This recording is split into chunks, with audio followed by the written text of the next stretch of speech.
So that's why therapy would be so crucial if they want to break this pattern, this dependency, this addiction. There is a risk. Excellent that you raise this point. There is a serious risk of trauma bonding in therapy.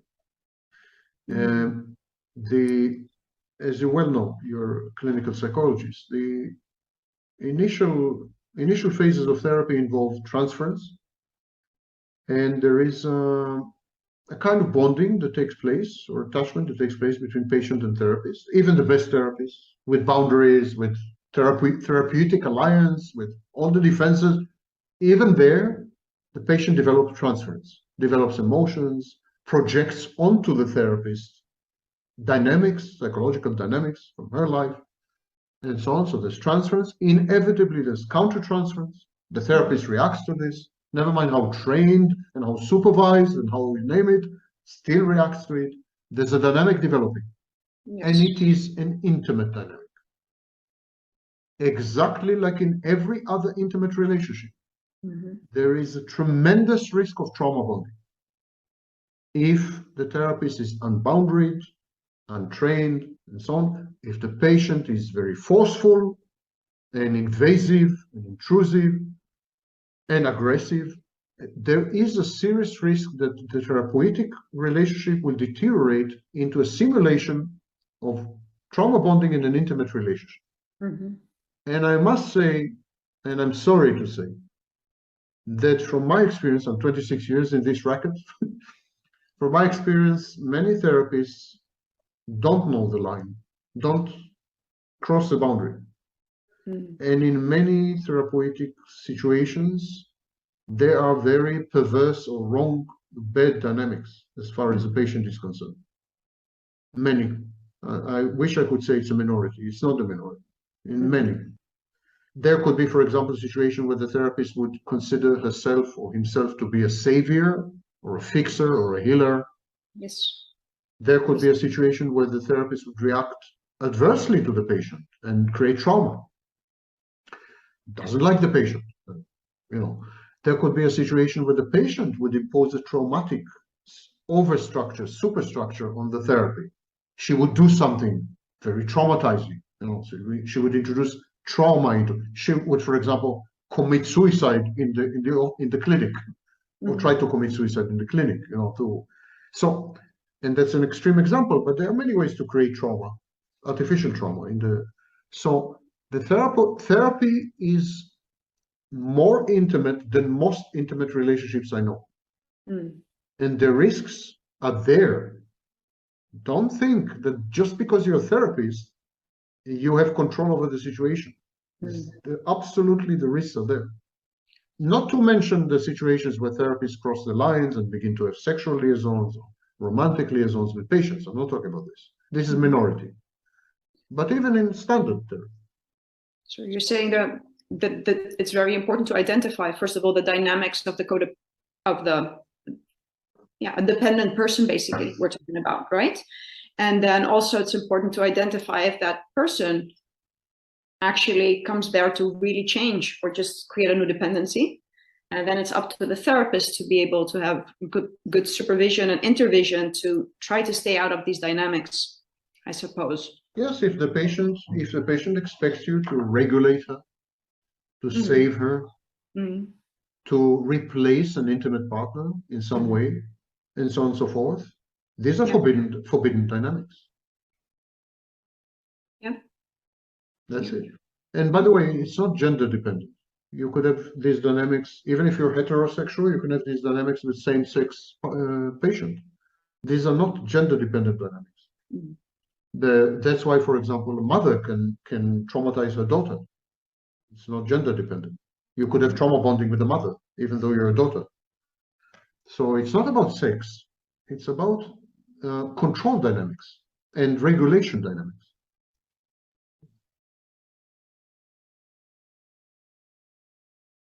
Could you define for us what trauma bonding is? I'm going to use my favorite definition, the one I'm using usually in international conferences. And it's my favorite definition because it includes, I think, all the elements of trauma bonding. And it goes like that. Extreme.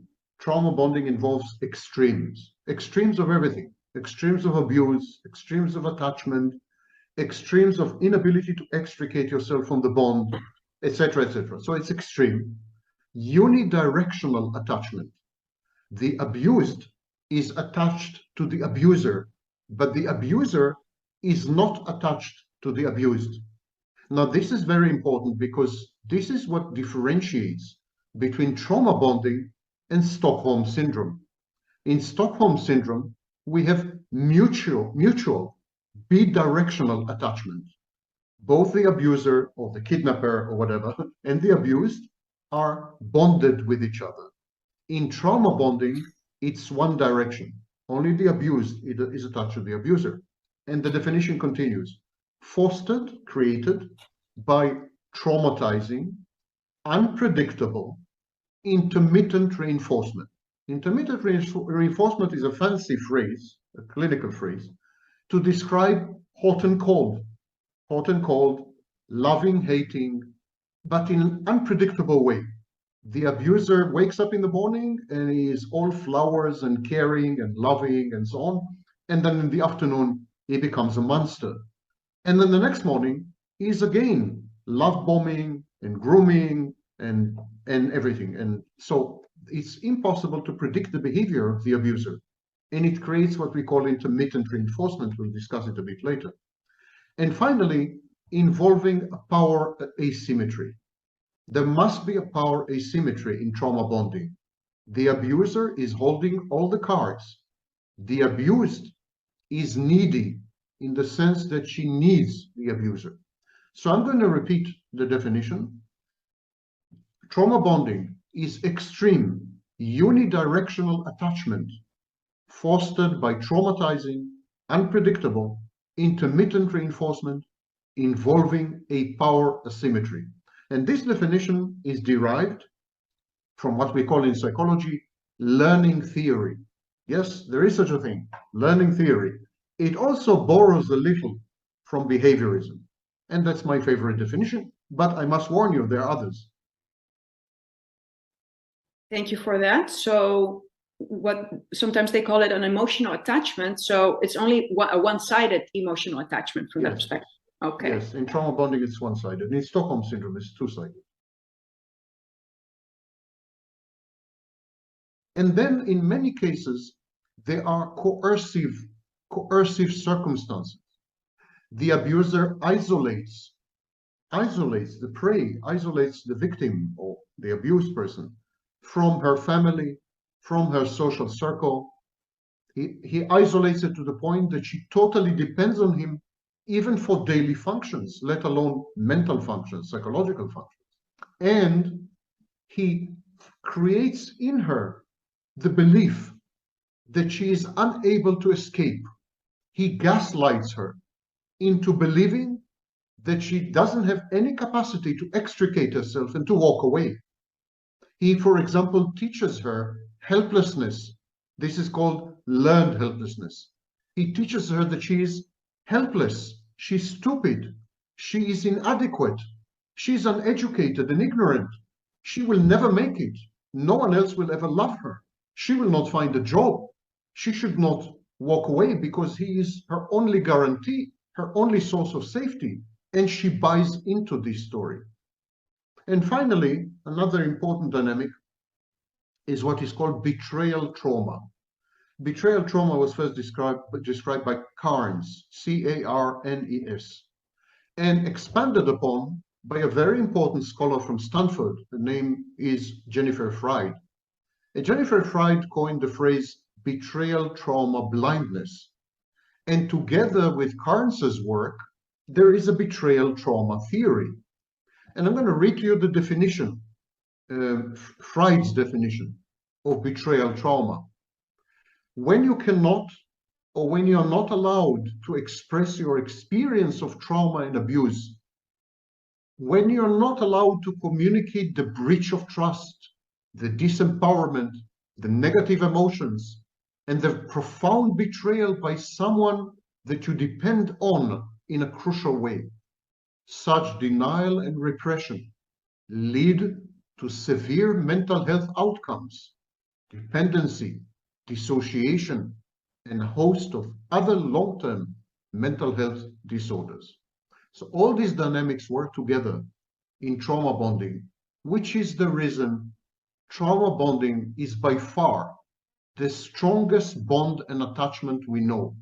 It's even stronger than the maternal bond to a child or a love affair. It's extremely strong and extremely difficult to break. And so how come is it so strong, even stronger than with a relationship with the mother, childhood? It is so strong because it fulfills all these needs. It fulfills multiple psychological needs. And because the victim learns to internalize the view of the abuser, the way the abuser sees her or wants her to see herself. So the abuser communicates to the victim, you're hopeless, you're helpless. Don't even bother to walk away. You will not survive one day without me. I'm the guarantor of your survival and well-being, and peace of mind, and everything else you need, and so on and so forth. So there is, the abuser creates total dependency. And it's very difficult for the victim to break that. So in a way, the abuser takes over the abused person. He takes over in multiple ways. He becomes, for example, her reality testing. In other words, the abused person loses her belief in herself. She begins to think that she is not capable of appreciating and appraising reality properly. She begins to distrust her own judgment. And so she resorts to the abuser. She asks the abuser, is this real? Am I not crazy? Can I trust my judgment in this case? What would you have done had you been me? Etc., etc. The abuser's reality testing, the abuser's judgment displaces and replaces the victims. The abuser becomes an extension of the victim in this sense. We can say that the victim outsources her internal world, her internal processes, she outsources them to the abuser, so that the abuser becomes an external regulator. The abuser has the power to regulate the abused person's emotions, moods. And this is why many of the people in trauma bonding situations actually suffer from dysregulatory or dysregulation disorders. For example, borderline personality disorder, where the person is incapable of regulating her emotions and her labile moods by herself. She needs an external input. She needs someone from the outside to regulate her. And the dependency becomes total. Now, consequently, the victim or the abused person lies to herself because there is a cognitive dissonance. On the one hand, she is abused. She is not stupid. The abused people are not stupid. No one says they're stupid. They know that they're being abused, but they can't walk away. So this creates a dissonance. This creates a conflict. I'm in a bad situation, but I cannot help myself. So to resolve the cognitive dissonance, they lie to themselves. They rationalize what's happening. They're saying to themselves, whatever is happening to me is happening for a good reason. They justify the abuser. They say, I provoked him. I misbehaved. I had it coming. I deserve this. Or they minimize the abuse. They say, oh, it's not a big deal. So he broke my finger. It's not a big deal. 3 weeks and I'll be as right as new. So there's a minimization of the abuse. There's dissociation. Simply, the abused person simply forgets, simply deletes the experience.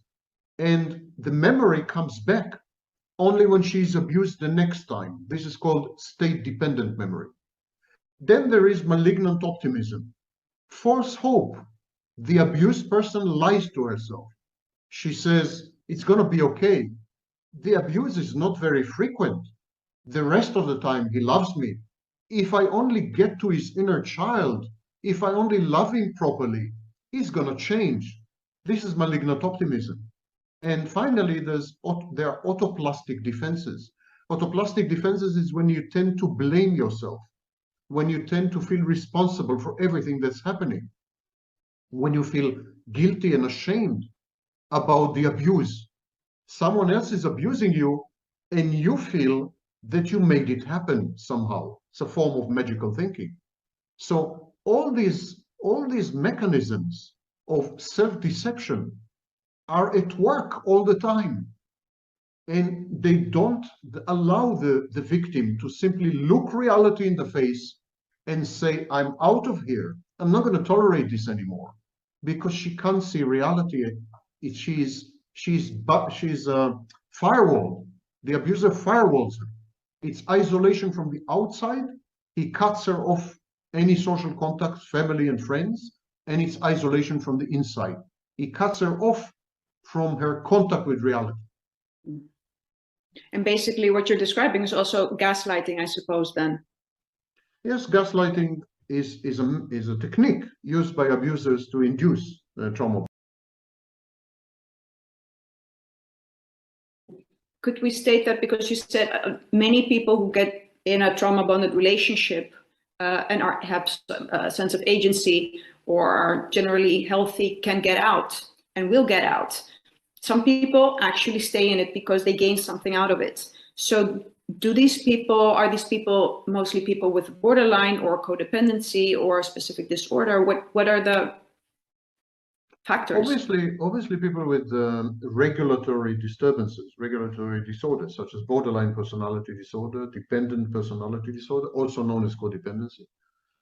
The codependent has difficulty to regulate her needs.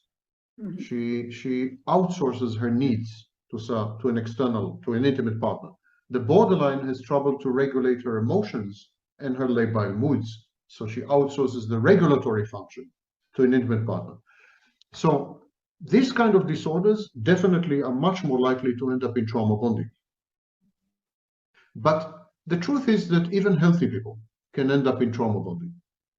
Even healthy people, depending on the period in life that you find yourself. For example, healthy people who have just undergone a major crisis are very vulnerable. And clinically, they have a borderline personality structure for a while. Because immediately after trauma, in post-traumatic state, or immediately after crisis, there are severe problems in regulation. There are dysregulated emotions and so on. So clinically, if you wish, we are in a borderline state.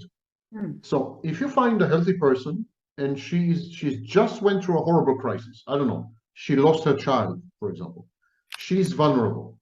Now, every predator knows this.